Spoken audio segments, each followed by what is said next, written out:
Bună, bună, dragile mele! Astăzi m-am gândit să vă arăt o rețetă de balmuș. Bineînțeles că zilele trecute am rugat-o pe soacra să ne facă ea și a reușit.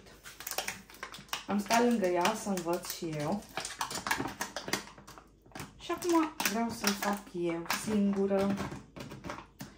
Balmuș. Avem nevoie de smântână. O smântână grasă.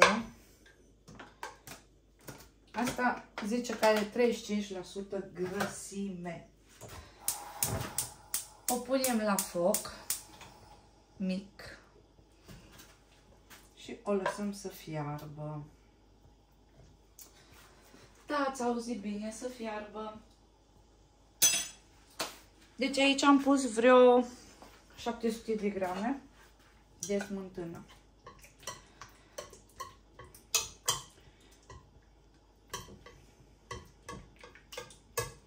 O lăsăm așa încetul să fiarbă. Să vă arăt. Dar eu zic să stați. Video nu o să fie foarte lung, să gătește, să prepară foarte repede.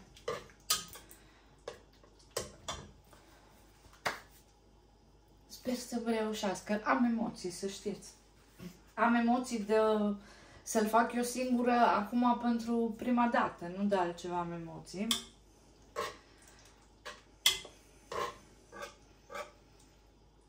La soțul îi place foarte mult, așa că el afară muncește și îi facem și o surpriză. Deci am pus acolo 700 de grame de smântână și mai avem nevoie de mălai, mămăligă. Eu pun cam așa 2, vă arăt în palmă când o să pun, 2-3 păli de ale mele micuțele.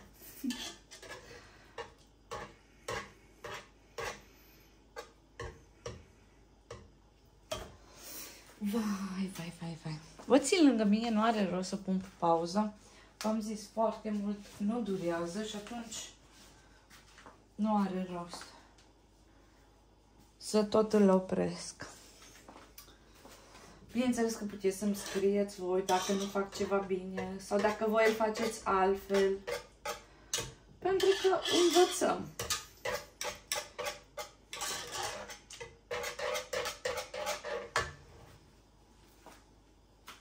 Care aveți vaci și aveți smântână 100% naturală, vă dați seama că e altceva. Dar noi am găsit în comerț și am zis să încerce să ne facă și bineînțeles că a ieșit. Acum fac și eu. Uitați cât de moale a devenit. Și acum o lăsăm să fiarbă. Deci să vedem. Așa.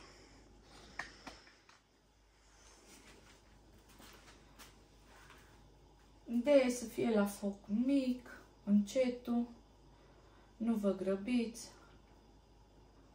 dar e delicios.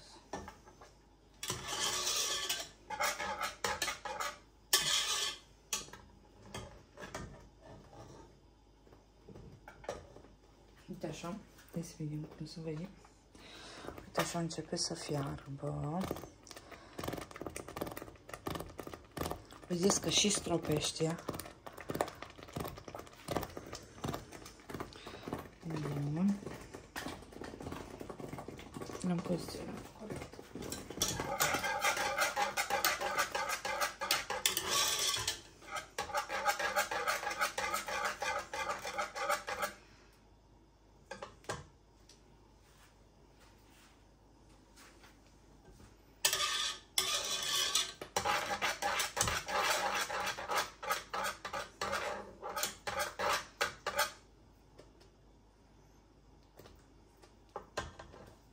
Îl mai lăsăm cam un minut să fiarbă. Nu știu, să văd, nu se vede mai bine. Uite, cam așa.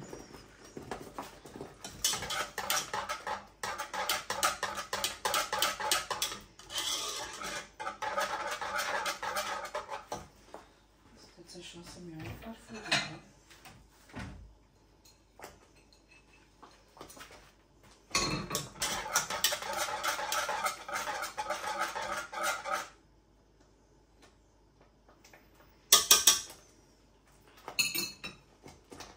Deci punem, trebuie să vedem, să vedem.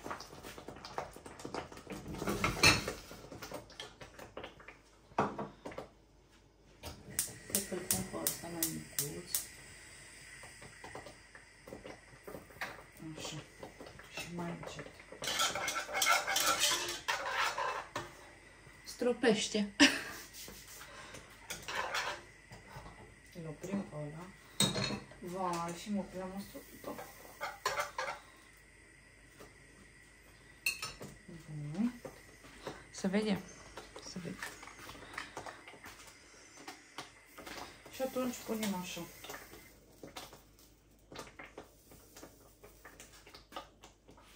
Una.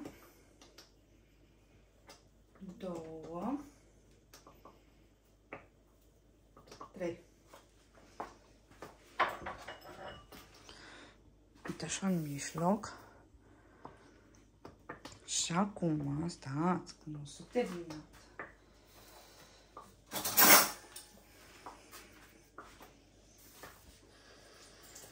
Vedeți ce stropește. S-o mai liniștit acum că mi-am dat foc mic. Uitați. Dar ce mai contează, important e că la soț îi place și el e mulțumit. Bun. Și acum, deci mămăliga o punem așa în mijloc, da? Și atunci puțin, cu o lingură, îi dăm așa.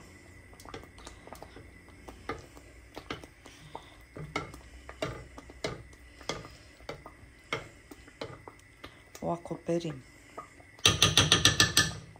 Ok.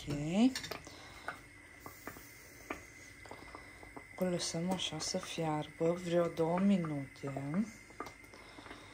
Hai să vedem. Așa. Stai să vă stropească și pe voi. Și dulapul, totul stropit.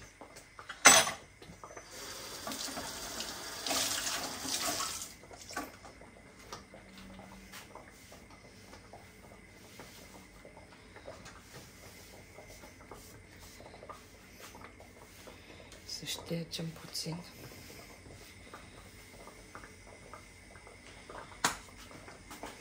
Și îl fierbe așa. Liniștit.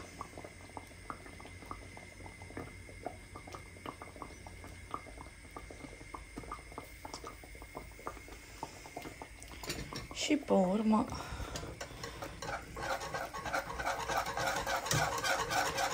luăm telul și amestecăm.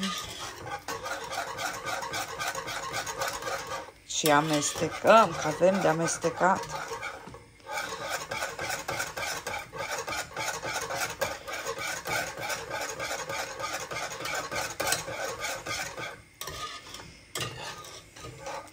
Până începe să se desprindă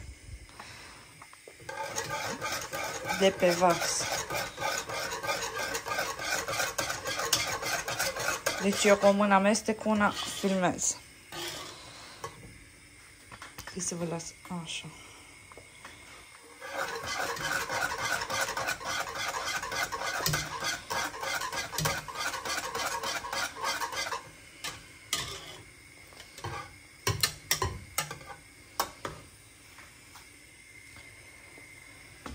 Îl lăsăm, mai amestecăm.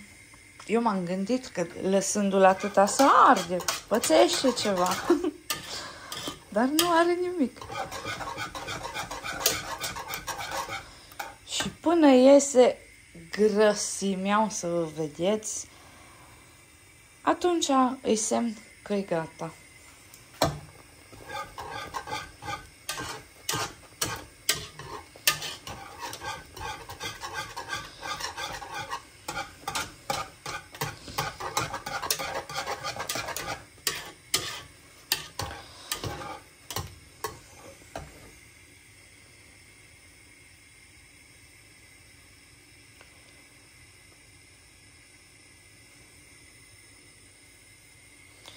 Super, super, super. Opa, scuze.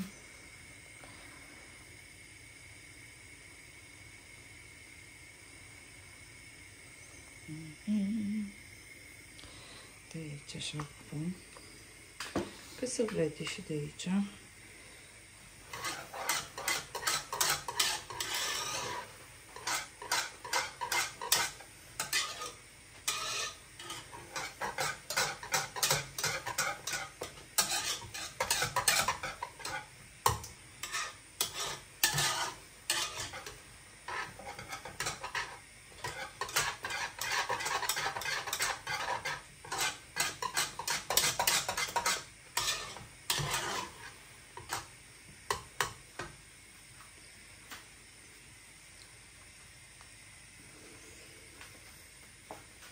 Deci el începe, uitați așa, să se desprindă cu totul de pe vas.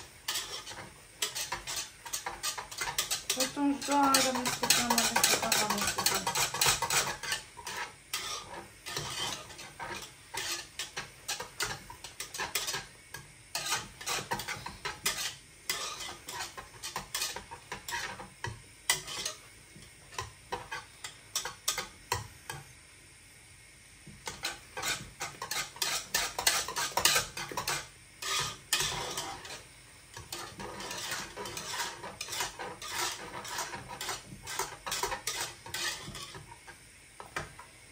Ce frumos miroase, nu aveți idee. Foarte frumos.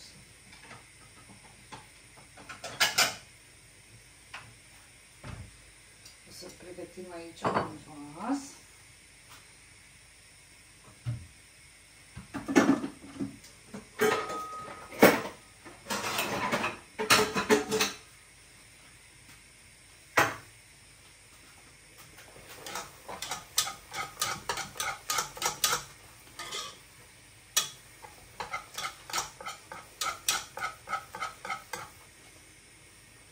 Vedeți cum s-o desprins tot.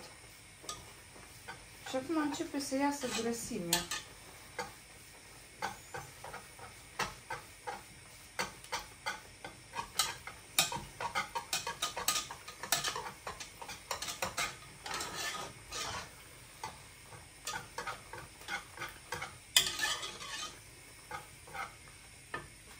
Se vede așa frumos. Trebuie să vedem să-l țin așa.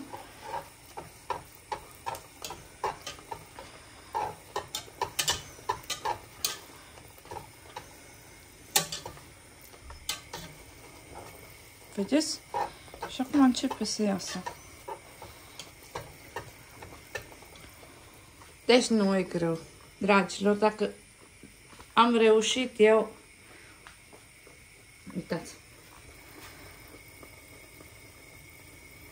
Și în momentul ăsta e gata. O putem opri. Deci când deja începe să iasă,